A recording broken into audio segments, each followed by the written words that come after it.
I see what's being done to my kind. Every day I'm being hard to this prey. My people don't want no trouble. We better no struggle.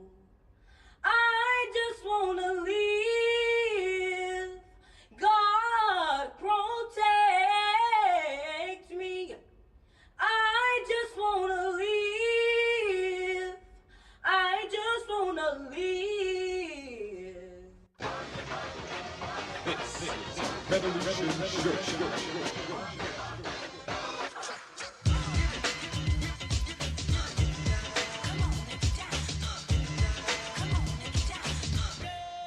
The year is 2020, the number. Another summer, get down. Sound of the funky drummer. Music ain't your heart, cause I know you got soul. The information age got them seeing what's really wrong with these racist days. I honor the strong and pity the weak. Your thoughts run your life, be careful what you think. Haiti beat France in century 17. Salute Toussaint and Dessalines. And I do love France, know what I mean? It's a system I'm talking, nobody's agreeing. They say it's suicide when dead bodies are swinging. Cowards are hunting black men, that's what I'm seeing. How many toasters have been burnt down? And once Central Park was a thriving black town. Yo, Chuck, I'm fighting the power right now. Thanks to you, Flav and P.E. Putting it down, putting your life on the line so I can rap now. The next generation still singing Fight the Power. Fight the power. Fight the power. Fight the power. Fight the power. Fight the power. Fight the power. Fight the power. We got to fight the powers that be. Police think they Wayne, 6'9" over the law. Wanna give us short sticks, but we really need a long. To the boys in the hood, ducking bullets and batons. For boys in the hood, triple K's on their arms. 4 fingers on my palms, screaming fight. Change the policy, defund, buy back our property. You love Black Panther, but not Fred Hampton. Word to the Howards and the Aggies and the Hamptons. They book us, won't book us, I'm Booker. T. Washington, George Kill 420. Think about it, that's 2,000 pennies. The value black light, the cost of going to Wendy's for a 4-quarter burger. Ended in murder. Fight for Brianna and the pain of a mama. Gotta fight the power. Fight the power. Fight the power. Fight the power. Fight the power. Fight the power. Fight the power. We got to fight the powers that be. Yeah, generations is how long we've been at war. The revolution on all platforms. You break a man's mind and it's back yours. Solidarity is what I'm wearing all black for. For comrades who don't fought without me, it's not to try and change our thoughts about me or to redirect your reports about me. Dear white people, you should take a course about me. Cause is it the long 4-finger ring? The sciences of the arts, the songs we can sing. I really wanna know why y'all so scared. Probably cause the promised land we almost scared. But look, I think of images that fuel my youth. Interviews by Craig Hodges and Abdul Raouf. Examples like Olympic black power salutes and Panther truth. I saw as I pursued my truth. If racism is a cancer, black thought's the answer. Gotta get up off the back porch. Emancipate your mind, get your bodies back from ransom. And all black hands up for the anthem. Fight the power. Fight the power. Fight the power. Yo, check this out, man. Bring that beat back, man. 2, 3, 4, hit it. People, stronger than this evil. Smash your power structure, melanin royal regal. System designed to kill and unprotect. Worldwide hit the streets just to get some respect. Our fight and our rights for freedom will never waver. Justice Breonna Taylor, salute Chuck and Flavor. Feel the same anger since Radio Raheem died. Black power to the people, push forward pride.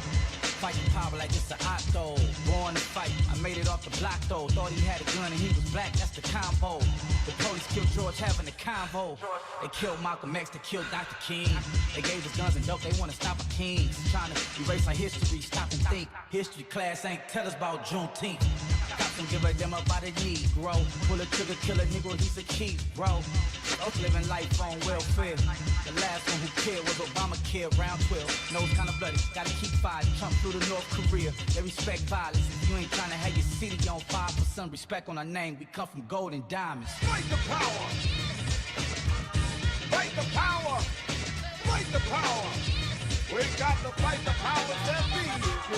Elvis was a hero of the month, but he never meant to me. You see, straight up racist, the sucker was simple and plain.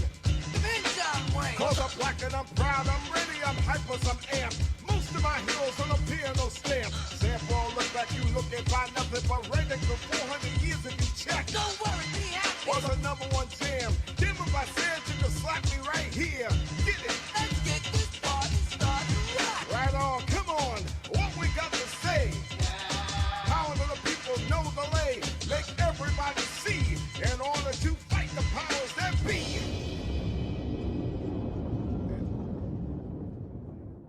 You started at 2:58, bro. No, that's early. You started at 2. You started at. Well, got you. We started at 2:58 instead of 3. Happy ass Teddy. That's good, man. I like Teddy to be motivated, or either motivated to go home, one or the other. That's what it is, man. Ask Mathis. Good afternoon, everyone, and welcome to another edition of Ask Mathis. And right out the gate, man, we got somebody for you, man. You know, we have attorney Early, who's going to, talk about her quest to become the next judge, and she's going to tell you her story. Welcome to Ask Mathis, attorney Early. How are you? I am blessed. How are you? Can you hear me? Yes, we hear you fine. We hear you fine. Perfect. We hear you fine. You're blessed. So tell us about your journey, man. I did not know. I've seen you, in the courthouse for a few years. I saw you, and I recall you reaching out a time or two, just saying, "Hey, I'm taking notes, and is it okay if I call you from time to time?" I was like, "Sure, no problem." And I had no idea that you just went from that to the law, becoming an attorney, and now running for judge. So I'm sure our viewers out there will be very, very interested to know that if you can do it, you can certainly inspire others to do it as well. Of course. Reggie, you probably meet a lot of people in your day. I don't know if you remember me. We crossed paths when I was in law school, and I even met up at the studio. I don't know if you remember that. Wow, I don't remember the studio, but I remember Yes. I remember you sitting like taking notes. Like I didn't know if you was working for one of the judges or what have you. I remember you in Broward in one of the just sitting there taking notes. And your presence is always felt. It's always felt. So that's something I could definitely say that I remember. But as far as at the studio, I don't remember the studio. What happened? I hope it was a good experience. No, because we met up there because I was a new attorney. I think I was a public defender at the time, and I just wanted to do it right. And so I wanted to take note from people who I saw either on social media or heard about. And I think when we met up, you're right. I was just taking note on what to do as a lawyer. So here I am, 100 trials later, running for judge. Yes, man. Yes. So, tell us, like, how long have you, wanted to pursue law, and what made you say, hey, you know what, I've learned enough that now I feel that I can sit in judgment now and do this thing? Or do you see a void, a vacuum that needs to be filled?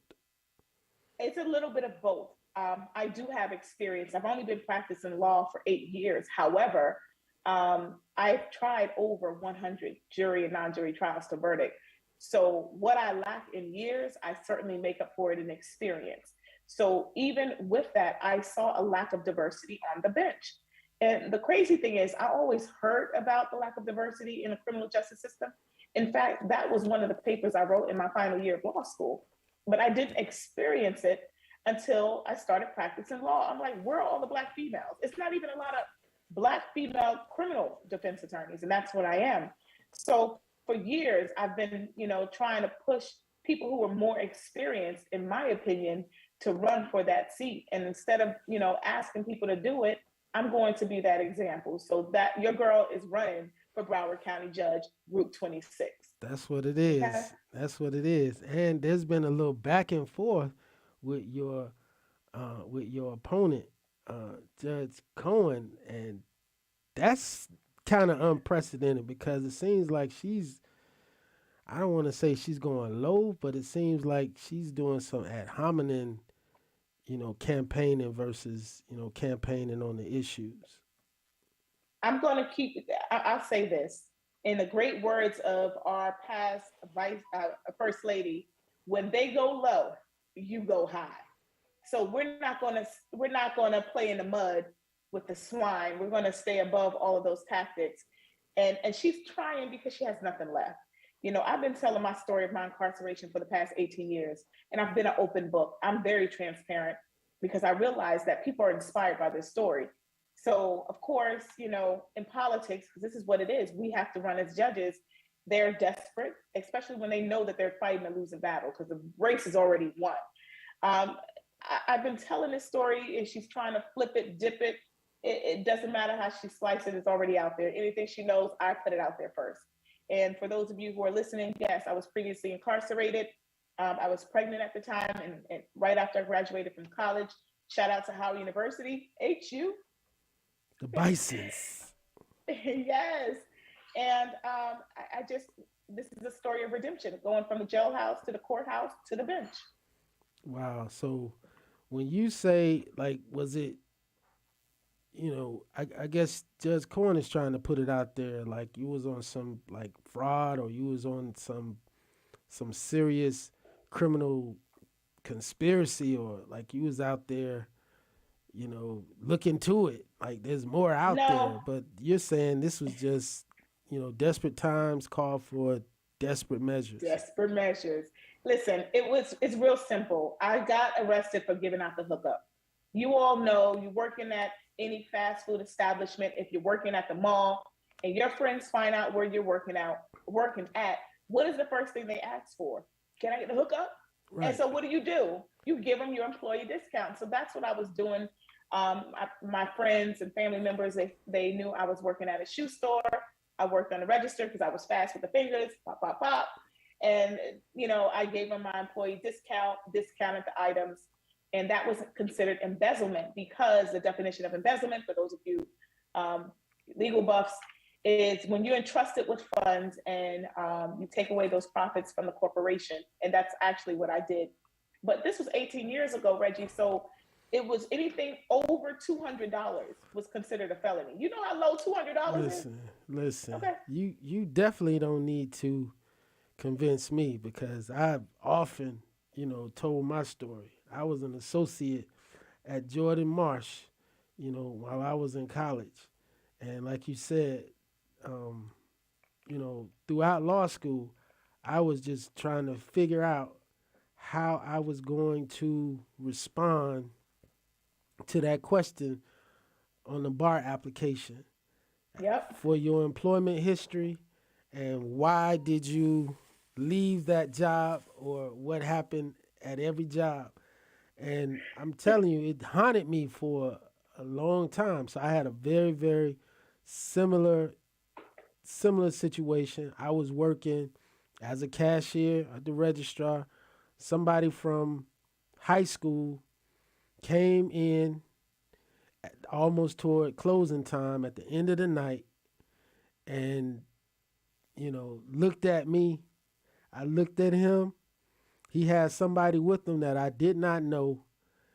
And I basically gave him that look like, hey, if a code 6, which at the time that was what would come on our register, if a code 6 comes on this register, bro, I'm going to give you time to hit the exit before I call security.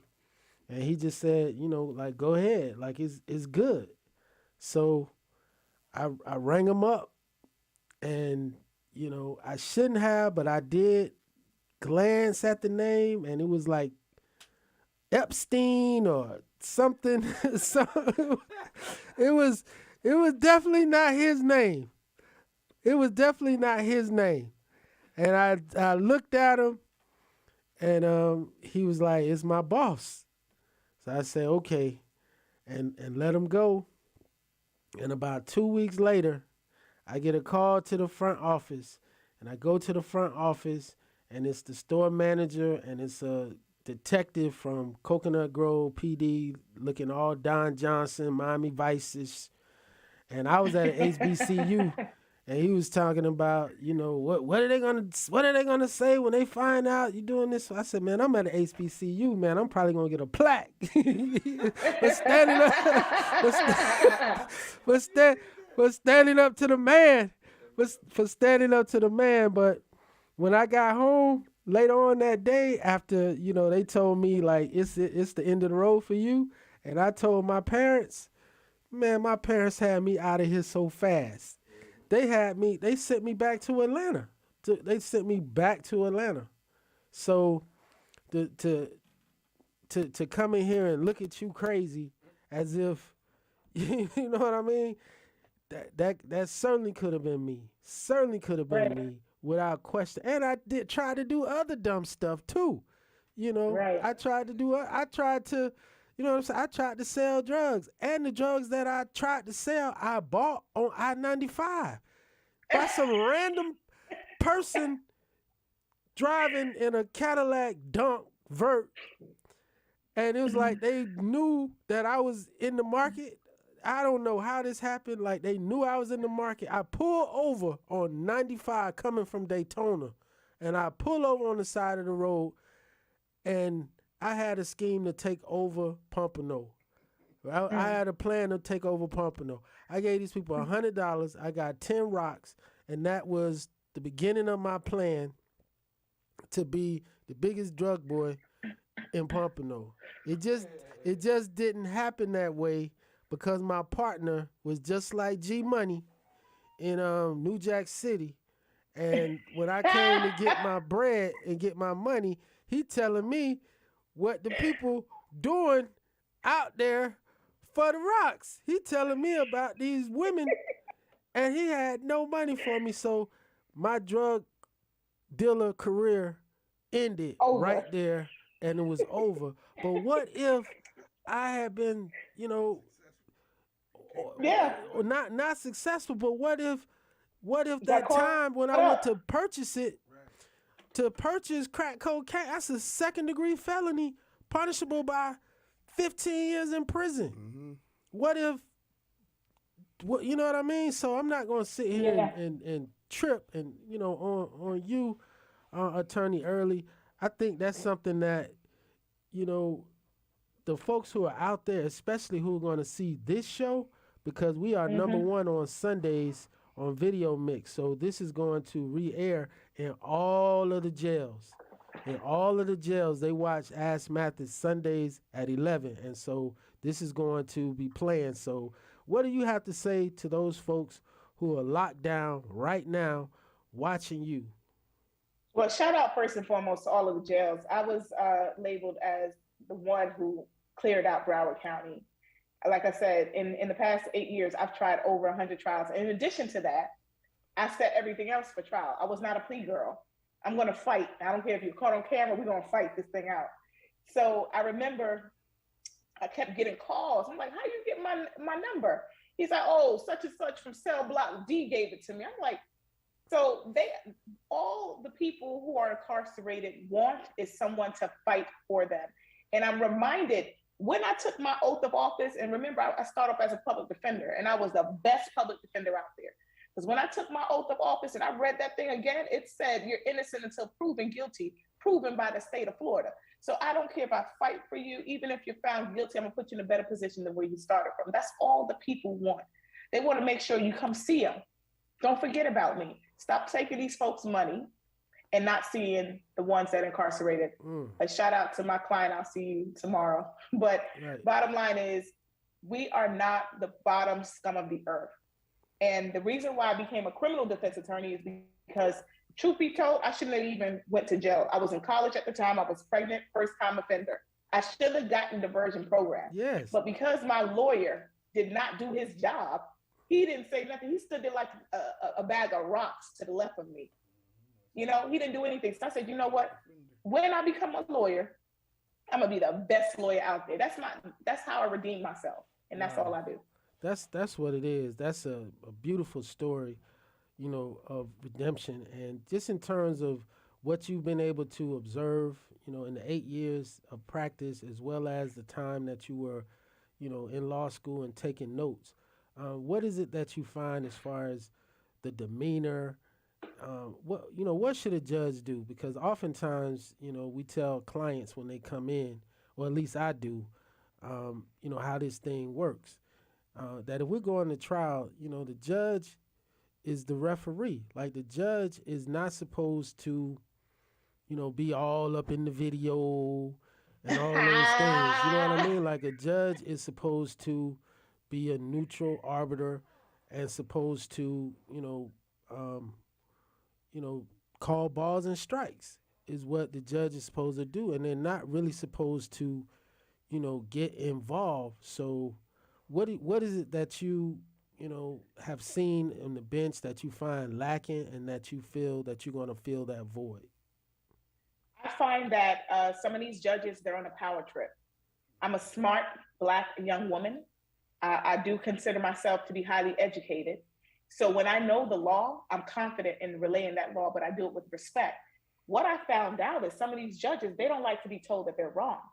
As opposed to saying, you know what, let me take that under advisement. Let me take that under consideration. Let me reread that case law that you just gave me, Miss Early. They are so stuck in their ways that they try to shut you up. And one thing about me, since I've been in jail before, I'm not afraid to be being held in contempt for fighting for what I know what's right. Also, there's a lot of judges who are former prosecutors. So I can tell, especially when you involve yourself in a jury selection process, that you are more leaning on the prosecutor side. How about you emphasize more that my client is innocent, as opposed to making it seem like he is the defendant? Call him by his name, personalize him. It's certain things that I'm going to do as a judge so that my client is not a case number. My client is not the defendant.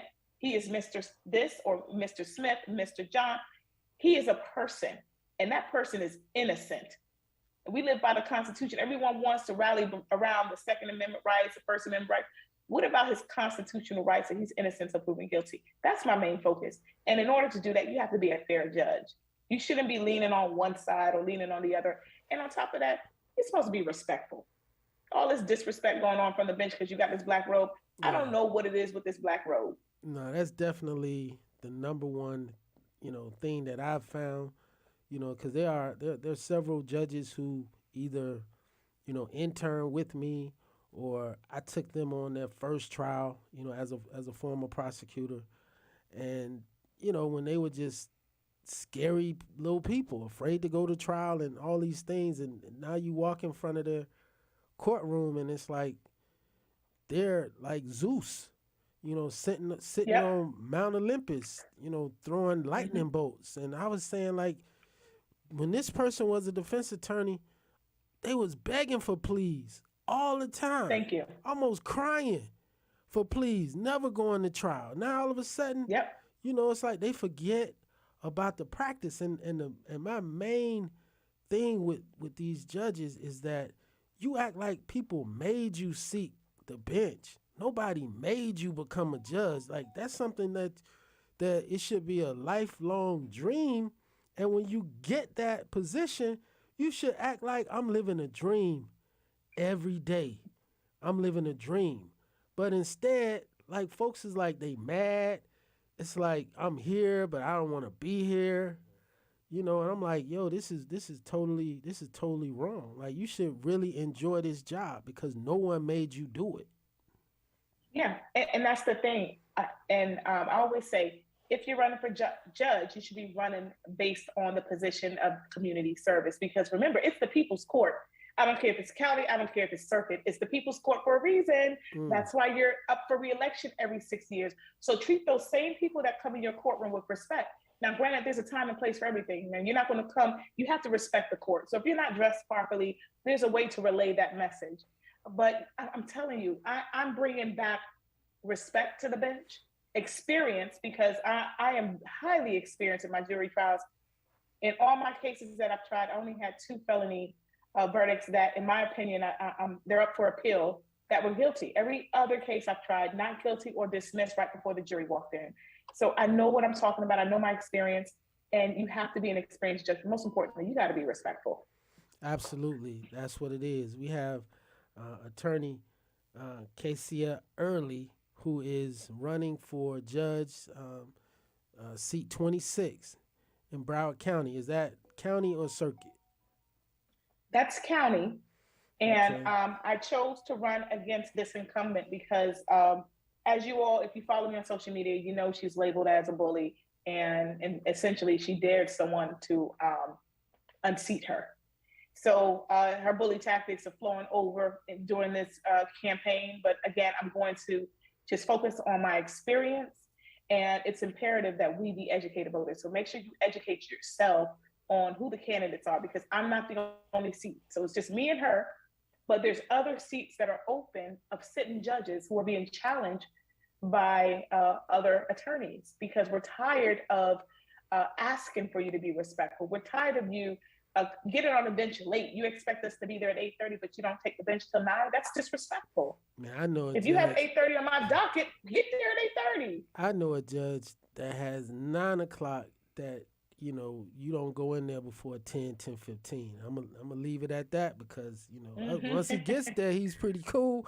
Once he gets there, but, you know, for the clients, man, because, you know, you have some clients who gonna be there 8:20, 8:30, and they hitting you all day. Where you at? I said, listen, I told you this judge is not gonna take the bench to 10. You just make sure you there. You don't worry about me. You worry That's about right. you. You don't worry about me. You worry about you. So I mean, that's definitely something that that I can get behind. You know, as far as being prompt, being on time. You know, that is certainly appreciated. And you know, Broward County, you know, it is. You know, it is a place where it used to be when I was coming up. I've been doing this 25 years. That they would say, Broward, you do not challenge the incumbents. Like Broward, it was like a cabal. Like they totally, you know, said, I'm challenging. oh yeah, but now Okay. I see it's, you know, now it's done spilled over. Now Broward has the most, you know, upwardly mobile black folks in Florida, in Broward. Not in Miami, but in Broward now. You know, when you look at the public defender, the state attorney, the sheriff, they all black folks. The clerk of court. The clerk of courts, the Yep. supervisor of elections, Yep. they all black folks. So, you know, Broward is definitely, I grew up in Broward. And this is a new Broward, because we, you know, when I grew up, we didn't really, BSO wasn't the military that it is right now. You know, Pompano, we had our own force. You know, we had our own force and whatnot, but now BSO, they've taken over everything. They taken over everything. So, you know, and I, you know, just growing up, they scared me away from my own home. You know, they scared me away. I say, man, I'm gonna stay down here in Dade, because when you cross that line, just like Dukes of Hazzard, you know, it's night and day. You know, something that you get a slap on the wrist in Dade for, they want you to go to prison in Broward for. You know, I'm like, well, you know, I have to charge a 25% premium to go to Broward, just so they know. No, for real, because ain't nothing is given. So if most of your trials have taken place in Broward and you had 100 up there in Broward dealing with these folks on the day-to-day, I applaud that.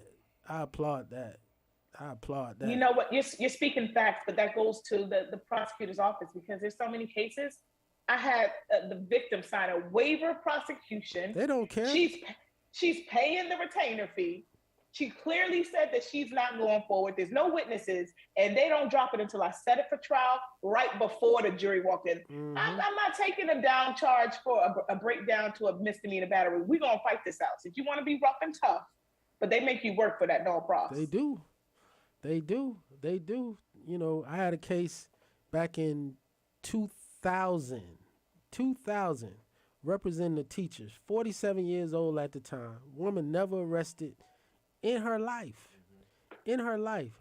And, you know, she's on county line. She's on county line, and her son is about to go to a HBCU. He was starting the next day. And the mother says, you know, you promised those folks that you was gonna, you know, finish, you finish. So, you know, he didn't want to, you know, go to work. He's like, man, I'm going out of state for college. I don't want to go to work. She's like, no, go do your last day. So she takes him to work. There's a dry cleaners where they were looking for his clothes. So he comes out when his mom drops him off, throws his hands up and says, Mom, they still don't have my clothes. So mom is looking at her son, 6'3", black male. She's like, I better intervene before this thing goes left. So she gets out of the car. She gets out of her car. She goes into the dry cleaners. They find the clothes. So she's in there, 5-10 minutes. And when she walks back out, there's a Officer Greg Strickland from City of Miramar at the time. He's out there writing a ticket. He's writing a ticket for the mom. The mom goes up to Officer Strickland and says, Officer, my son, this what happened. I just went in there. I apologize. I wasn't parked here. I just went in there to prevent this from being a way bigger issue. And he doesn't say anything. He doesn't acknowledge her. He walks away. So when he walks away, she's thinking situation is over. She gets in the car and drives off. When she drives off, that's when he says, oh, where did she just go? Her son is still standing right there and says, wow, what's up? She's going to get my sister from daycare. And he was like, oh, I got to give her this ticket. He says, well, give me the ticket, right? Which it was a civil infraction, which under the rules, he could have taken the ticket for mom, but instead he jumps in his squad car, almost hit somebody leaving on the parking lot to go exactly where the son says she was going, to the daycare right down the street. He speeds to the daycare. Mom is parked, getting out of the car. Her 5-year-old is there waiting outside with the rest of the kids when the parents are there. Guy comes, throws her on the hood. He's trying to pepper spray her. She's handing her arms to him like, here you go. Like, what are you doing? Like, my daughter's right there. Takes her down to the ground, slams on this hot hood, then arrests her for, fleeing and eluding, for battery on a law enforcement, all these crazy charges. So I get on the case. First thing, I'm like, well, why didn't you take the ticket? She's like, well, I didn't know he was giving me a ticket. I thought it was over. So I write a letter to the prosecutor at the time, Michael Sachs. And I was like, listen, this 47-year-old teacher, never been in trouble before, has lived in Washington, D.C., New York City, Paris, France, and her first arrest is going to be here with a guy that's at the time 9 years on the force that's sitting there writing tickets in the Winn-Dixie County Line shopping mall. She's willing to take, pretrial diversion, so we can, get this situation, and we will agree not to sue for false arrest or for all this other stuff that's going on. We get to court. Not only are they not offering her pretrial diversion, they then certified jail. Ooh. They then certified jail. So we go to trial in front of Judge Ginger Lerner Wren. She was the judge at the time. We go to trial in front of her. It doesn't even get to the jury. She jail ate him, right? She jail ate him, and they start writing about it. Like Robert Steinbeck started writing about, this case back then and what's going on and whatever. Do you know there was so much backlash from law enforcement blaming this lady for the encounter and the whole situation, that went down? So when you say the mentality of the Broward State Attorney's Office, has Harold done anything to change it? Harold Pryor, has he done anything to change it? Attorney Early? I can't say what he has done. I can only speak from the prosecutors that I've worked with, and I just still see that consistent pattern. Yes, I'm still running for judge, but I do have cases that I continue to try. My most egregious case was a sexual battery case where my client took a lie detector test. I know it's inadmissible in court, but follow where I'm going. So it's clear that he was telling the truth. It's clear that the girl was a virgin because the doctor tested her, even though she said that she was fully penetrated. I know I'm getting detailed, but this is the importance of what I'm talking about. Good details. So it's clear that she's a virgin. It's clear that this girl has been impeached so many times. This prosecutor still tried the case, even after she told a mutual friend who she didn't know I knew that she believed my client was innocent. But she had to try the case because she's never won a case against Casey. So what does that tell you? It's a game. It's a power trip. It's a whatever you call it. There's a special place for you, knowing that you are trying to send an innocent man. So they guinea pigging. So they guinea pigging on your guy. They was trying to guinea pig on your client. Of course. And so when you say, has it changed? Harold Pryor just got in office. He's not going to change in 2 years what the person who has been there for 40 years. We have to give him a chance. I've seen a difference, though. I will say this about Harold Pryor. The diversion program has changed for felony cases. Before it was a year.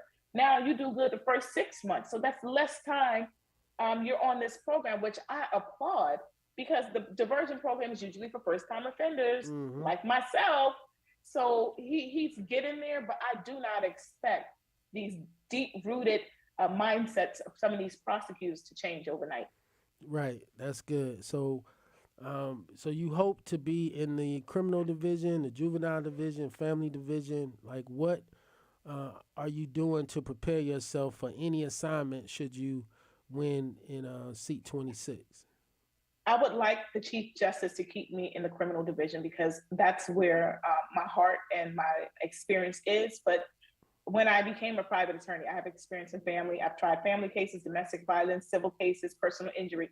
So I'm experienced in anywhere he puts me, I'm going to prosper. I'm going to succeed because that's the mentality of great attorneys. This is what law school prepared us for, right? We took the bar, we had to study all the topics, not knowing they was just going to test us on 6, or which 6 topics they were going to test us on. So it doesn't matter where he puts me, but if I had a preference, obviously, criminal is where I would flourish the most.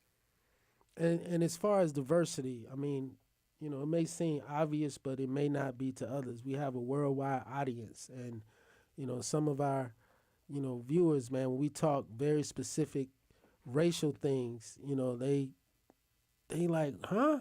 But you guys, we love black people. Like, we emulate you guys and all this other stuff, not understanding the need for diversity. So what does it mean to have a diverse judiciary? It means that there will be more equality, right? Because when we talk about diversity on the bench, just to give you some numbers, there's 90 judges in Broward County. Out of the 90 judges, there are only 12 Black judges. That's Black and female, male and male. Out of the 12, I do believe there's only 5 or 6 females. So if we are in Broward County, that makes up, we have a diverse population from Hispanics, Cubans, Haitians, Jamaicans, the whole 9.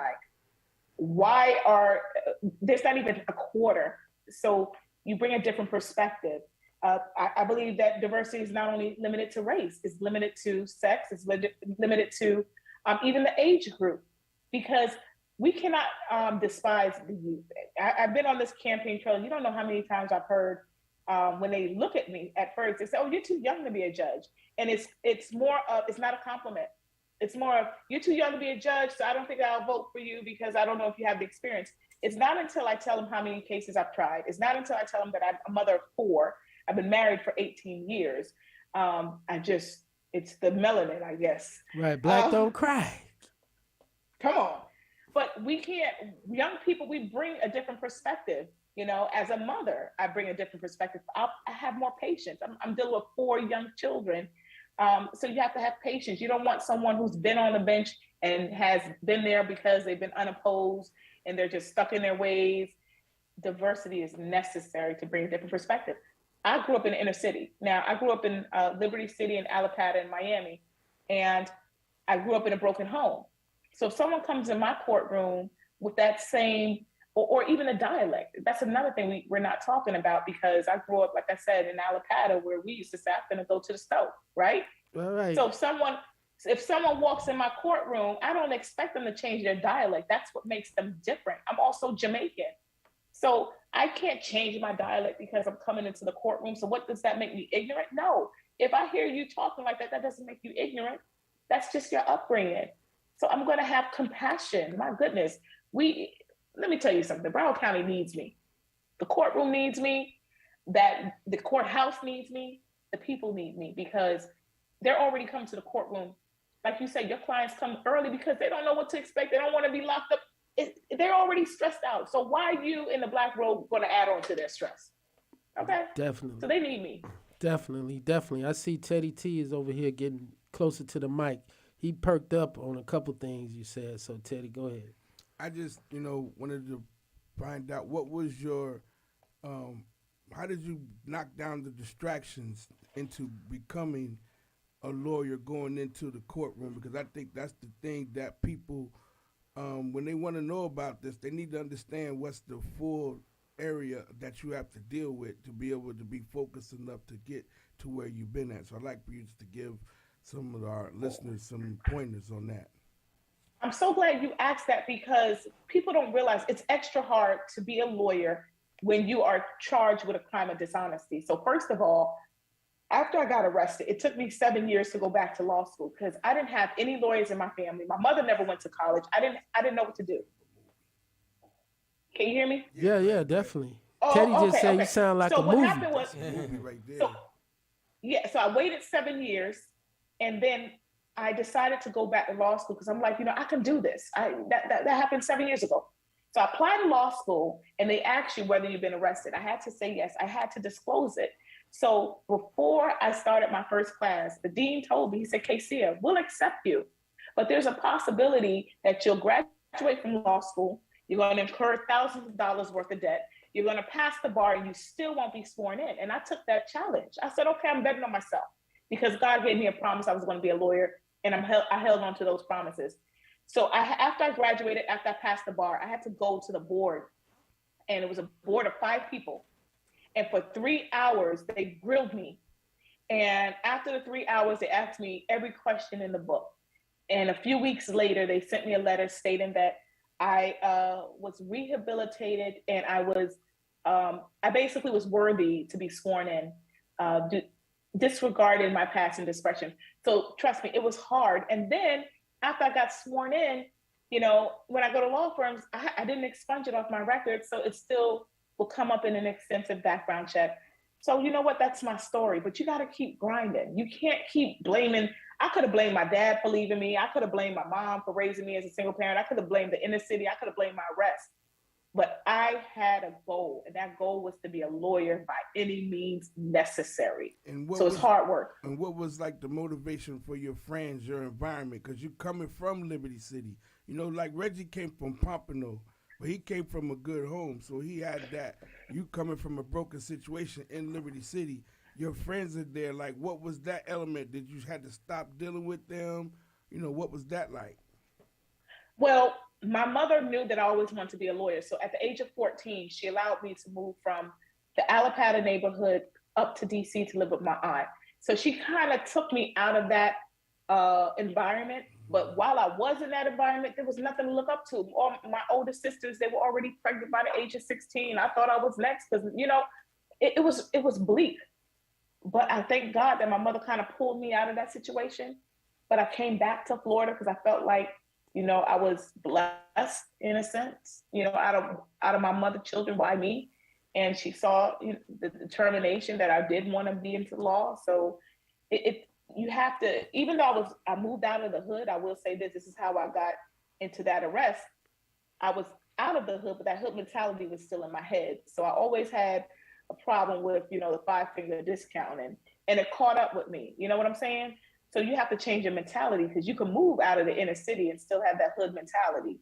So change your mentality as you progress in life. That's one of my takeaways. Definitely. And I think Teddy is also alluding to, one of his things as far as, the surroundings and the people that you have around you. But education-wise, because Teddy is saying that, when he was coming through, you always had the dealers, you always had the robbers, you always had, the certain dudes. But when they identified people who were different, on a different vibe, even in the inner city, that they sometimes protected you because they felt like you had a future. And it was like, nah, we about to take this ride, but Teddy, you may not want to take this ride right now because we know you not on that, so we'll be back. So I think he's saying like, did you have like were you a good student, like were you always a good student, or were you like Keone McGee, if you're familiar with Keone McGee, now a state senator, former prosecutor, but he grew up in Miami. And Keone, his story was that he was labeled illiterate. He was like, he said he was illiterate. He was in SLD classes and the whole nine. And something turned around in him. I think he came out of Liberty City, and something turned around in him. So what were you educationally in the schools, like? Are you from Northwestern? Like what was your educational background? So I went to Alapata Middle and Alapata Elementary School. So they changed it. It's next to Charles Hadley Park on 46th Street. But I didn't do well. Middle school and elementary, I had all D's and F's. My mother worked hard. It was, like I said, it was 8 of us. And she was a single parent. So it's not like she could check homework for all of us. I actually didn't know what my grades were until I moved to DC to live with my aunt. And she was trying to get me into school. And that was the first time I saw my report card. I was like, what? Wow. So I struggled with writing. I never knew how to write a proper sentence, even in college. And I had to learn how to write when I was in law school, believe it or not, because I honestly, just if we being candid, I used to plagiarize because I didn't know how to formulate a proper sentence. I didn't know how to formulate proper subject-verb agreement because I didn't study when I was in school. So while I was in law school, I had my 3 children. I would read their books. My son, he was in like the 5th grade, and my others, all my 4 kids are 3 years apart. So I basically had to start from the basics because you have to sign a paper in law school that you can't plagiarize. And I was like, okay, I made it this far, I gotta get it right. So I literally taught myself how to spell properly and how to write during law school. Wow, that's huge. That's huge. Teddy? Yeah, I mean that's the thing, So like, could you say, because you seem like you was like a party type, you was into a lot, like you wasn't into school at that time, you was into social existence, correct?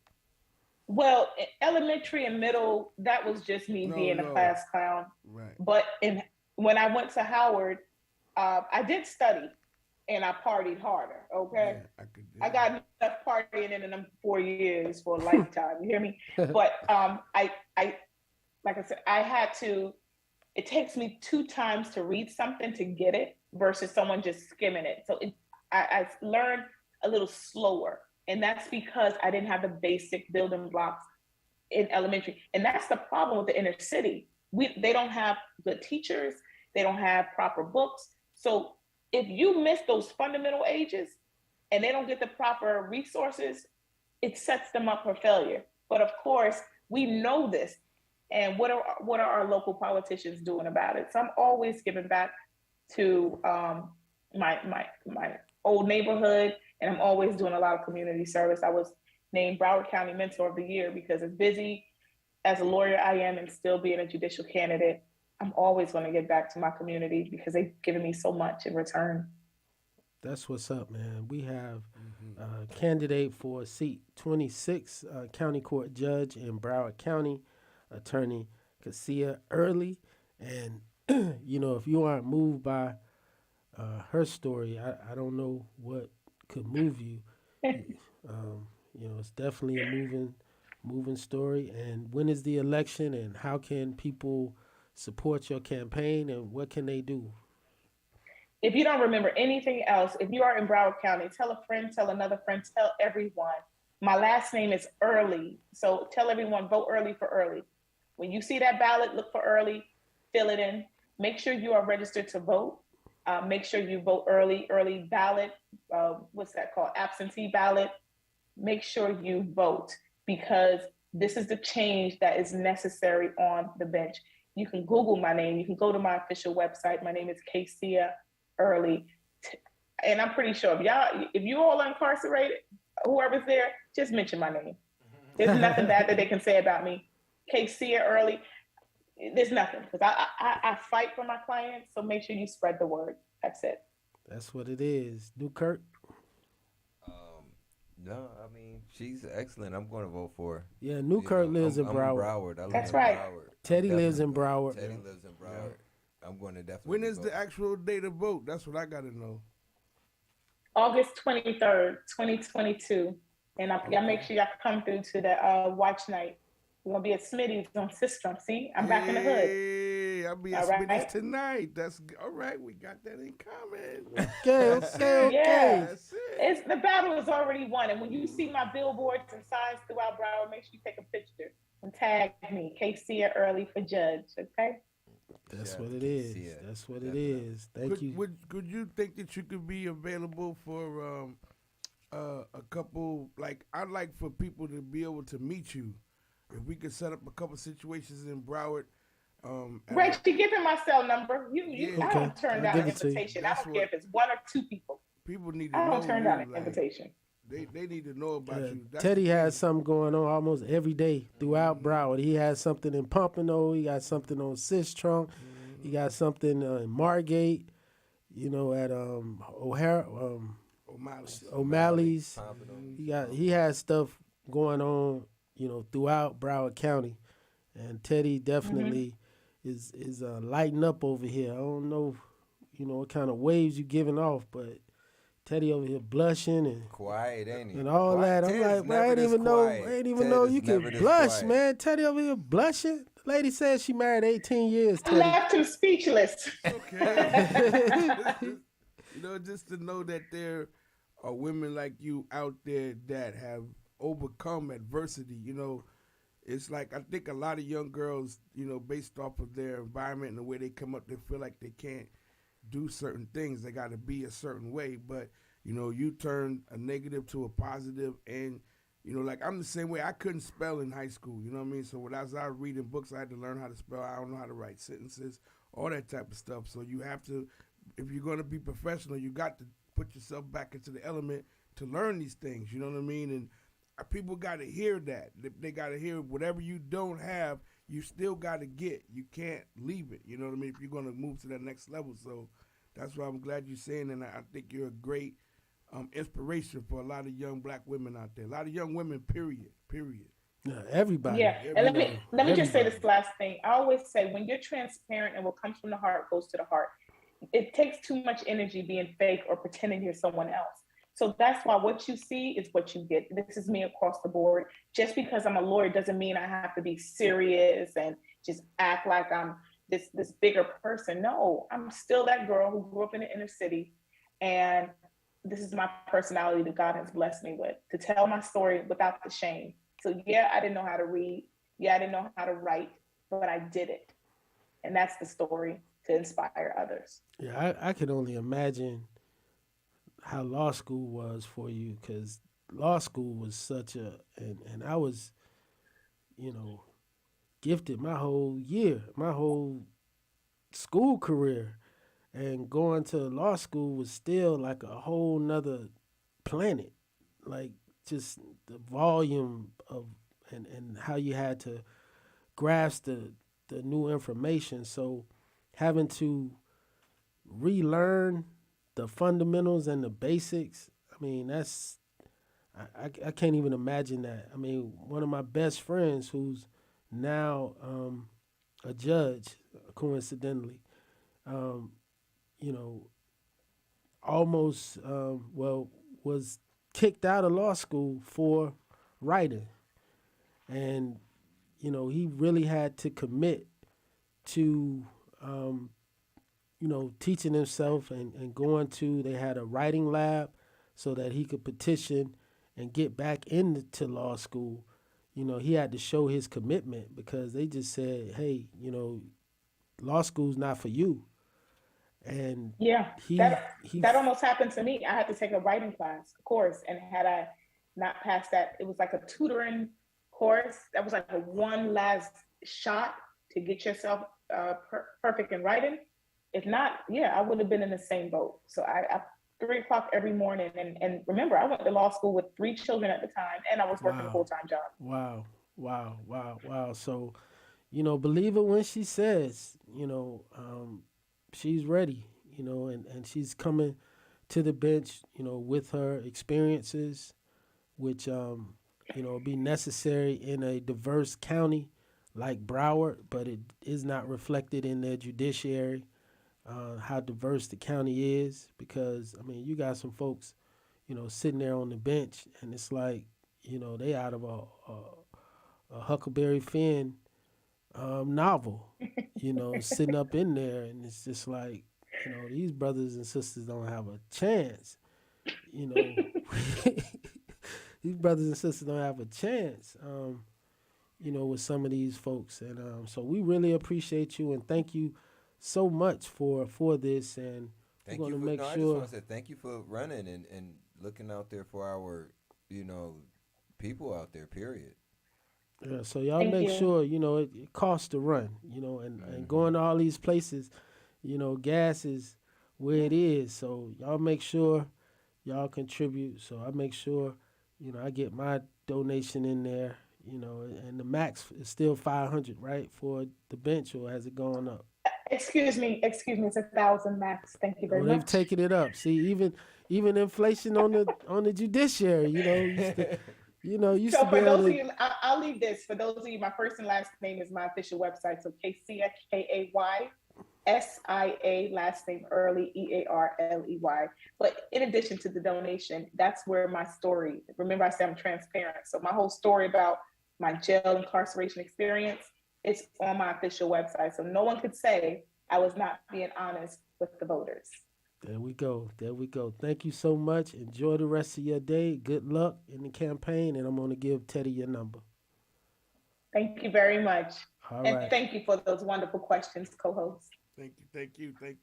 Wow, Holla at your man. girl. Stay in contact. Teddy T. Look at him blushing right. still. See him blushing. Over there blushing, man. The lady married 18 years, Teddy. Stop playing. Stop playing with this lady, man. You missed That's her all in right. the I said Howard. hello. At That's my Howard, brother you right may have there. had a shot. Right. You may have had a shot at Howard. But Back in '87, back when I was in Howard in '87. That's what it is, man. So we just had Cassia Early candidate, so y'all check that out. And, next Wednesday, we're going to have another candidate, but a sitting judge in Miami-Dade County, Judge Fred Serafin, who's the first Haitian American, appointed on the bench, in Florida. So he'll be on here next Wednesday. Y'all know we try to do, man, campaign season, man. Try to expose you guys to as many, different points of view and perspectives as possible, so that you can make an informed decision. And but Judge, I see I'm already saying it right now. It's already preordained. Cassia Early, candidate for judge. That's what we need. That's what we need. We need somebody that when you come in there, that can empathize, with the people that's coming before them, as opposed to sitting on this high mountain looking down on people as if you never had a flaw, you may have never made a mistake or anything like that. So, that's cool. That's cool. And also, it's telling that her first arrest for a nonviolent shoplifting, or it was called embezzlement, where you just giving your employee discount. Now, I go on the website and see, the extent, but I think she said like $200. So that's nothing. That's nothing. And like I said, man, if it was, They made judge, it seem like if we're judging it based on that, you know what I'm saying? We're judging it based on that, boy. Boy. You know what I mean? But I had gotten so comfortable going to the Kroger.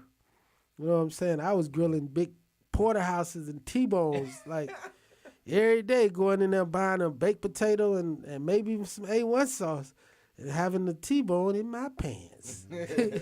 Until one day they said, come with me, sir. I looked at him and went in there and just like, okay, they could have shut the door on me right then and there. Instead, they held me in there, took my photo, and put it up there and said, don't come here no more. I don't got to worry about it. And that was, when she said, like, you had to change it, that's what changed it for me, because Jordan Marsh didn't change it. I just transferred it, up there to Georgia, and I got so comfortable, bruh, that they must have just, like clockwork. I come in. They knew you was coming. Like it's lunchtime. Lunchtime. Lunchtime. I'm getting all the sides. Bruh. But it was one of those things, man, where I was like, there's no reason for me to do it. I was like, man, there's no reason for me to do this other than I'm doing it because I can. And what Cassia early mentioned, having to change that mentality, I totally agree with that, where it's just like, nah, man, I'm not going to do this. I'm not going to let this reflect poorly on my parents, who, like Teddy said earlier, man, you think it was a little shade. It was a little shade he was throwing in that time. Yeah, you from Pompano, but he came from a good home. Yeah, I caught that shade, Teddy. I don't think he did the same thing to me. I caught it too. I ain't gonna lie to you. Think I ain't catch it. Like, but don't try to swipe through my story. Try to swipe through my. Because you come from Pompano, but you had a good mother and father, so it's don't try to swipe through my story, Teddy. Your parent doesn't mean that you haven't done anything that you wasn't supposed to. That's why you want to do it, because you want to fit in, bro. I was trying to fit in, dog. I was trying to fit in, okay? I was trying to fit in. Okay? I was trying to fit in, sir. I understand. That's what I was doing. I understand. Trying to be the tough guy. But you knew you was gifted though, but you still wanted to. That's what makes.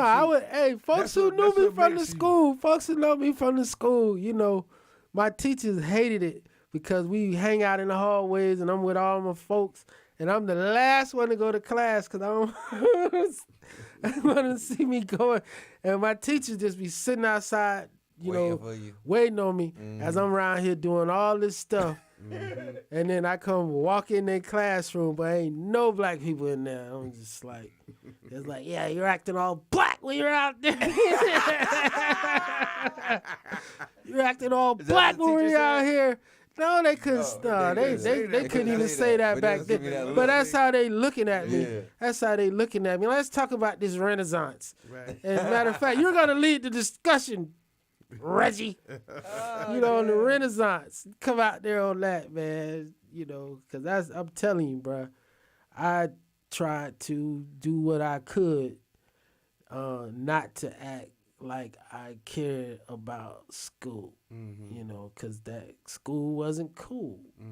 But if a teacher called my house or if I got something at the crib, it was going to be not so good for me at home. So I did what I needed to do to keep Mama Mathis and Reverend Mathis off my tail. And having said that, Newkirk, I saw you had the Proud Boy up there, man. So wrap up right after the end. Just letting them know, man, that it looks a little deeper. This January 6th inquiry that's going on, it looks a little deeper than just a few people just, sort of having a mild disagreement with the government. Like, there were plans to occupy and to have new elections. Like, that was the plan that was revealed. It was called 1776 was the plan in their documents, that they were going to take over the Senate building. They was going to take over... 76 return. Yes, they were going to take over the Supreme Court. They were going to take over a few institutions of our government in D.C. while elections were taking place. So, and the guns were stashed. In the hotels and outside. Like, they weren't. Oh, they were there. Oh yeah, the guns were there. They were there. I was like, why they ain't find no guns? The guns were there. They just, didn't have them right then and there. Like, they thought there was going to be a first wave. Like if you watch Braveheart, you saw like when they sent the folks running down there, and then you had the archers, and then the king was just like, okay, And it was like, hey, it's gonna get our own men. Guy was like, did I stutter? Yeah, let 'em You do know, it. let them all die. We got more. You know, so looks like that's what the plan was. And then they also got the Republican that did a tour the day before, 5 o'clock. Which was part of their plan. So they had a plan they even had a plan for the hype men. You know, like they got to keep them up, you got to keep them encouraged, and you got to keep that energy. They had the people to come in the day before so that they could open the doors for the other people. Like the plan was to have people in the day before so that they can go and open, you know, kind of how we used to do with the movies. Right. You know, somebody go open the back door, bring the folks in. So they had a 5-point plan. It was. I mean, you could tell they did it. Showing it to the people right now. I'm like, it's called a coup. It was. Yeah, That's yeah. what it's called. But it's Now, not that was really it's cool. not a coup when it's white people. It's a mild disagreement. Mild disagreement. It's a mild disagreement. crazy. It's not When a it's- coup. when it's white on white. That's Yeah, how it it's a comes down. mild It's a- disagreement. but We, that you know, we just want to show them that, you know, we really wanted to get their attention. They had this paperwork drawn out from the first page. The 1776 returns, they got circled the all overall goals right there in those areas right here. That is crazy. We here to bro. take it back. They was So- about to try to take it back. Trying to And take we it would have been back. in trouble. Bruh, we was talking about that leading up to the election for a minute. We were. We were talking about it like, yo, this is not going to end well. They were convinced. Yeah, we were telling them, so hopefully, If Trump wasn't trying to kill Mike Pence, it might have happened. bruh, is Mike Pence our savior, bruh? Is Mike Pence our He savior? put himself in that part. That's what he did. I'll 'Cause- do it. I'll do it. Because there was nothing that would indicate up until that day that Mike Pence wasn't going to do whatever he said. Because up until that point, he You had done right. whatever this dude You right. told him to do. Right there. He's like, we're not going to be very happy with you, Mike. And I didn't even see Mike Pence going hanging down at Mar-a-Lago, if you think about it, during the Not time. talking to him, he ain't doing that. Oh, you talking wasn't about there. No, I'm talking about He before. couldn't go to Mar-a-Lago. He wasn't part of that membership. Yeah, because I think wifey, you know, was like, you So ain't from going January down there. 1st to 5th, they had a thing that said they were preparation from January 1st to the 5th. Yeah, as soon as he told him, he sent that tweet in December. Trump sent that tweet in December, you know, telling them like it's gonna be a wild ride. I think he said it's gonna be wild. Come on, everybody get to DC. It's gonna be wild, baby. When you watch the debate and Biden's like, well, what you got to say? Proud You with Boys, the Proud Boys, You Proud know you with Boys, the Proud- Proud Boys. He did that so cool. He just sat back and said, I told him, Stand back. stand back, and Stand down, stand stand down. by, stand Something like stand back, stand down, stand by. And I looked up. I'm like, damn, that's their slogan. And Like, that's what old boy tweeted out. We hear you. We're standing back and standing by. down. I was like, man, that's direct right there. He gave us that direct that he was with them. So cool for y'all. Like, you can't, you know, it's just, like I said, this is like what they say, this is a very poor time for democracy in our country right now. Because white people is like, it don't look good. Yeah, because they not getting the results they want. They not getting the results they want, so you got to change it. That's it. Because look at 2000, how many people want to change it with that Bush v. Gore? You know, and we saw it go down in the Supreme Court 5-4. Yep. It was like, yo, this ain't right. There's something wrong about this. And then 538 votes, and when we find out tens of thousands of votes were thrown out, it's like, wow. So we out. It could have happened. Let's go. Appreciate y'all for tuning in. Again, we thank Kasia Early. 26, if you're in Broward County, y'all go on that website, KAYSIAEARLEY, and give us some bread.